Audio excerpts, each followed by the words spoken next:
Everybody, this is Rustin Rose with Access Entertainment, and with me today, Jim Peterik of Ides of March. You might also remember him from a little band called Survivor. How are you doing, my friend? I'm doing great. It's a beautiful day in Chicagoland, and, having a good time. Thanks, man. Well, first off, I've got to say congratulations on 50 years with Ides of March, and thank you for all the music you've created for so many of us over the years. It's just fantastic, and so much great stuff has come out of Chicago, and you've been at the forefront of so much of it. Well, I've been blessed. A lot of it's hard work, a lot of it's being at the right place at the right time, and a lot of it is being surrounded by a lot of great people who support your spirit and your talent. And of course, I've always had that with the Ides of March all the way since, 1964 when we started. So I'm a lucky guy. Well, and I was going to say, you've been creating music with Ides of March for over 5 decades now. In the midst of that, you had massive success with Survivor. How do you put that into perspective? 50 years has to be somewhat surreal. It really is. I mean, when we were compiling the material for our box set, which just came out, and plowing through the old stuff, the 45s, and the very first single we ever did called Like It or Lump It, we gathered together money from the sock hops we were playing. We probably got about $25 a night, but finally we got $200 together, and we went into a recording studio called MBS in Chicago and Midwest Broadcasting Service, and cut Like It or Lump It and put No Two Ways About It on the back, and off we go. But, going through, 50 years of music was pretty awesome, and it was a great journey. Of course, the box set takes us, from 64 all the way to the present. And I realized, the styles changed, and God knows that the Ides of March went through our metamorphosis of styles, starting with, being kind of a British Invasion wannabe band, like we loved the Hollies, the Kinks, the Zombies. Our first single on Parrot, You Wouldn't Listen, very much echoed that. And then we became a horn band, and then we became more or less a harmony band based around Crosby, Stills and Nash and Poco.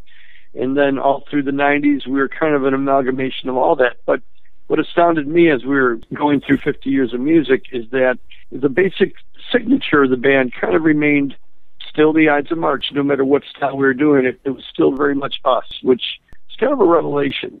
Well, and that's sort of the thing. You cultivate a signature sound that people identify as you, and it doesn't matter how much you sort of bend and mold that a little bit. It still ultimately comes back to your collective talents as a band. Exactly. That's what we discovered, and it was really neat going through the years, and of course recording the new ones. We're the title track, Last Band Standing, is basically an oral history of the band. We name check some of the bands that we opened up for back in the day, like the Allman Brothers and Led Zeppelin and stuff, and but we're also lucky to have Steve Cropper, the great Memphis guitar player, come into town, and we did a show with Steve, and then he stayed an extra day, and he put his funky telly licks on the song, and that was quite a moment for us because we got horns in the band to play his songs.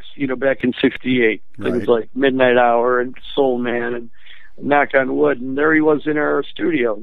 Pretty cool.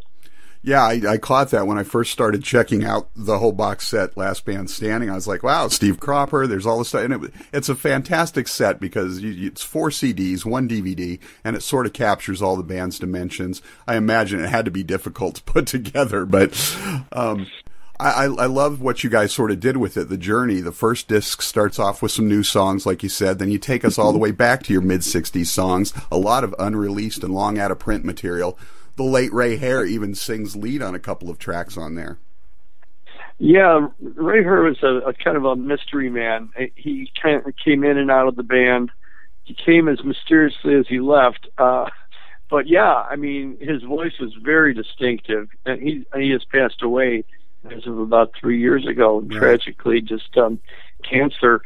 But when he was in the band, he added a certain British flavor to it that I really hear that now on things like Nobody Loves Me and Hole in My Soul and stuff like that. Well, it's really wonderful as a fan to go back and hear some of that really classic early stuff. And then, of course, everybody knows Ides of March from, disc 2 sort of kicks off with Vehicle, the song that sort of launched the band really into the national spotlight. It was sort of, in essence, the vehicle that drove the band, if you will. But tell us about the conception of that track. Yeah, well, like I said, we got the horns mainly to do the Stax of old Memphis stuff, but there was a creeping influence of jazz rock coming up, and we loved that first Al Cooper Blood, Sweat, and Tears album. We lived and breathed it, and I started thinking of horns more in that nature. I won't lie, but Blood, Sweat, and Tears were an enormous influence on us, and I wrote Vehicle to try to win back my girlfriend. It's all there in my book. I released an autobiography called Through the Eye of the Tiger, and I won't give away the essence of that story, but I did win her back with that song. When it went number 1, she started calling me again, and 43 years later, I'm still married to that same girl. So. But, we were just very excited about that horn rock sound. And I wrote this, what I call kind of a clarion call brass riff that became just a iconic lick. We had no idea how big this would be, or that it would obviously still be around in 2015. We didn't have a clue. I mean, we put this song forth on a demo tape that we sent to Warner Brothers. Warner Brothers had released one single called One Woman Man. This was after Parrot and Cap, those deals were over, and Warner Brothers signed us for a singles deal, and then we put out One Woman Man, and a really good song, with Hoyt Jones string chart, and it was just very exciting, but it failed to, what they called in the day a turntable hit. It didn't sell through, right, for whatever reason. And basically the label was ready to drop us, and Joe Smith says, well, what else you got? And we cobbled together a demo tape. We went into CBS Studios and cut a song called Sky is Falling, and a song called, anyway, 3 other songs that we were really high on. And as an afterthought, the 4th song was this thing called Vehicle. We totally devalued it because we didn't think it was an album track. We thought it was like a deep cut, right, and it was something that got the dancers on the dance floor, but we didn't value it as a single. Well, that's how stupid an artist can be in being too close to their stuff, because we send it to Warner Brothers and they say, well, the first 3 were okay, but the number 4 one, that's the number 1 record. We go, really? So it really did launch our whole career. Well, I got to imagine, though, and it seems in looking back at the history, that you sort of had label issues in 2 ways after that. Everybody tried to get you to conform to the label as sort of brass rock band, but the label was trying to get you to come out with more tracks that were sort of a repeat of Vehicle. Wow. Yeah. No kidding. I mean, we, in our minds, we had it all set that the follow-up to Vehicle was going to be something from that same album called Arrogant Feeling, which I think is a terrific song. I mean, to this day, the Ides of March, we usually open the set, open our show with Arrogant Feeling. It's another one of those magical horn riffs and very up-tempo. And, well, Joe Smith apparently called our manager and said, no, we need something more like Vehicle. And this is after the album's already out, and we're going, well, there's nothing on the album that they want. And Joe Smith says, you got to write a new one. Okay, well, I can clone a song as well as the next guy, but it always seems to me when an artist or a writer tries to clone a hit, it's never as good. It's always like a faded Xerox copy. Right. Well, we tried our best, and I wrote a song called Superman, and it had the really cool horn riff, but it was a little close. Some of the disc jockeys said, Larry Lujak in Chicago, he was a known sarcastic jock, And I remember we were just about to play the Wild Goose in Chicago, and we heard, here's a new one from the Ides of March. It's called Superman. You tell me. I think it's the same track with different lyrics on it. And we're sitting in the car listening, going, oh, you know what, and I guess when I look back at it, instead of Great God in Heaven, I sing Great Caesar's Ghost. I could have, buried the tracks a little bit more cleverly. But, yeah, I listened to it today, though, and we found that, when we got the masters from Warner Brothers, that thing sounds amazing.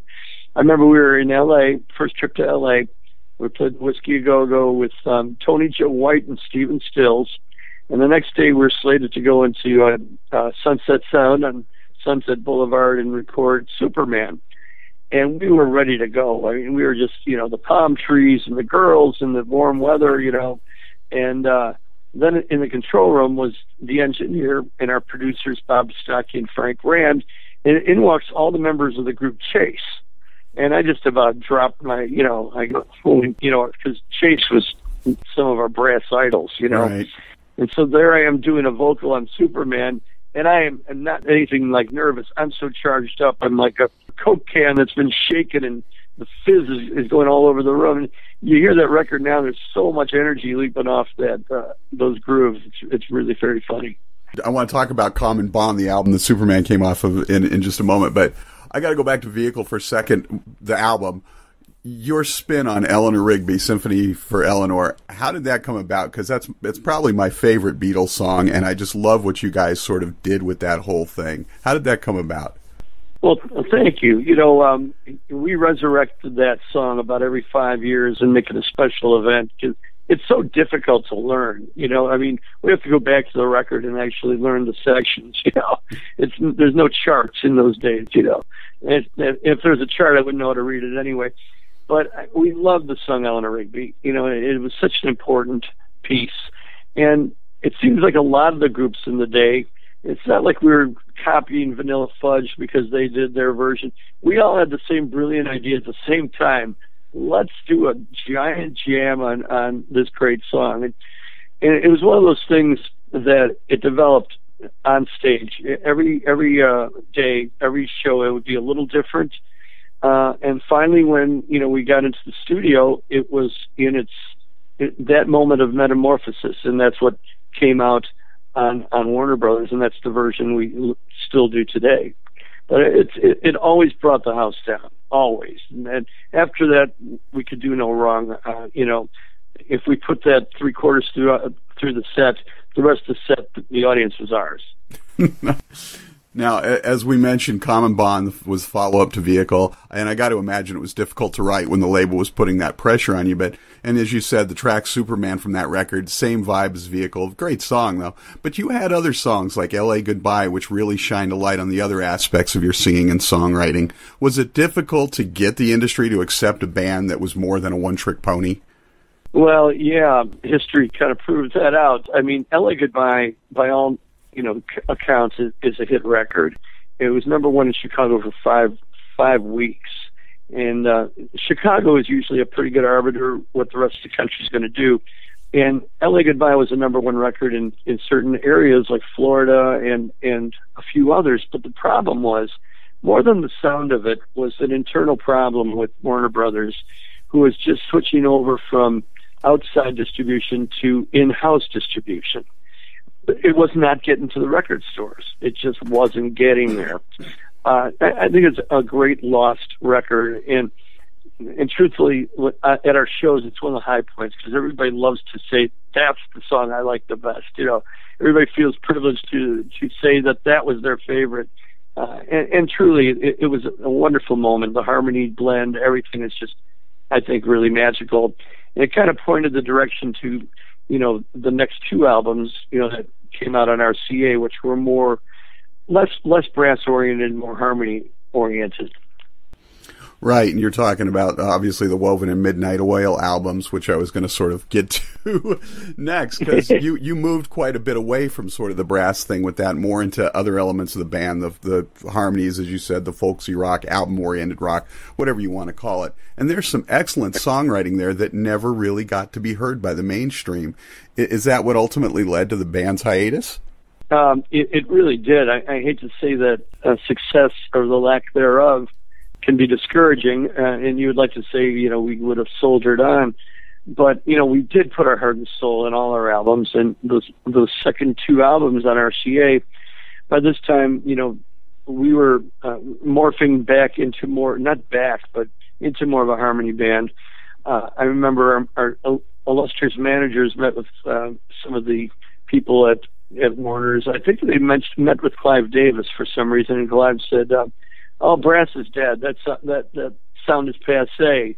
And our managers delivered that news and recommended that we fire most of our brass section. Chuck Somar stayed because he was a valuable percussionist and vocalist. But there we were with one horn. And, fortunately, we were very inspired by some of the bands that we were playing with. And one in particular, a group called Poco, who we recorded in one studio down at RCA Studios on Hollywood Boulevard. And we were very influenced by Poco and, of course, Crosby, Stills and Nash, pre-Young, pre-Neil Young, and all those harmony bands. So at the same time, we got a new keyboard player named Dave Ariano, who is blind. Just an amazing keyboard player. We found him in one of those lounges, or what do they call them?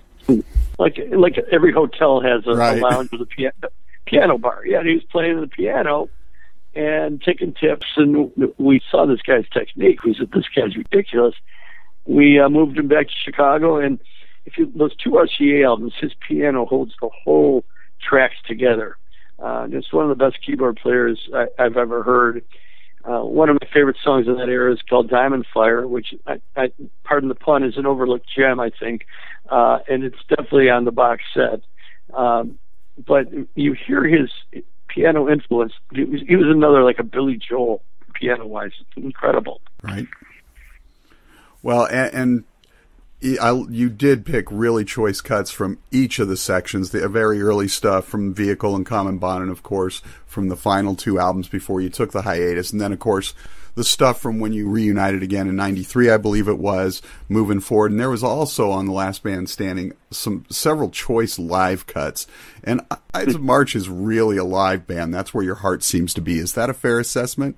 Absolutely. The live thing gives us Christopher the Mill. I couldn't be a songwriter, I don't think, without having the live experience every couple of weeks to keep your ear to the street, just to feel the audience and re-inspire you. I mean, the writers in Nashville are amazing, but I don't know how they do it, because they're, in their cubicles writing songs all day, and I can't do that. I need to get out there and play. I've never been shy, and I love looking around at the band and going, we've been doing this for 50 years, and there's Larry, who I've known since third grade, and Bob, who I was in Cub Scouts with, and Mike, who I was in the grade school band with, and it's just a trip.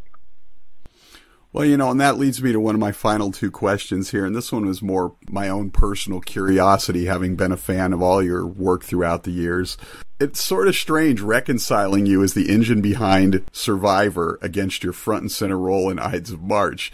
You went from frontman and lead guitarist to being primarily behind the keyboards. Why did you make that choice, or was it just... Well, apparently you have not yet read my book. I haven't. Yeah. The Cliff's Notes of that is, it really wasn't my choice. Frankie Sullivan, who, started out as the guitar player in the band, who I basically brought on board, became more and more influential just through his personality. Sometimes someone can make it's like the little poodle who terrifies the German Shepherd. He had a way of controlling people, and he saw Survivor as a one-singer band. I've been, of course, very blessed with great lead singers, but when I started Survivor, I was conceived it as kind of a two-headed monster, with me sharing vocals with Dave, or ultimately with Jimmy. That never came to being because of Frankie's concept of the band. He also saw it as a one-guitar band. Whenever I tried playing guitar with him, I realized there was only room for one guitarist on that stage, and it wasn't me. So, fortunately, I'm a decent enough keyboard player, and I write a lot of my songs on keyboard, so I became that.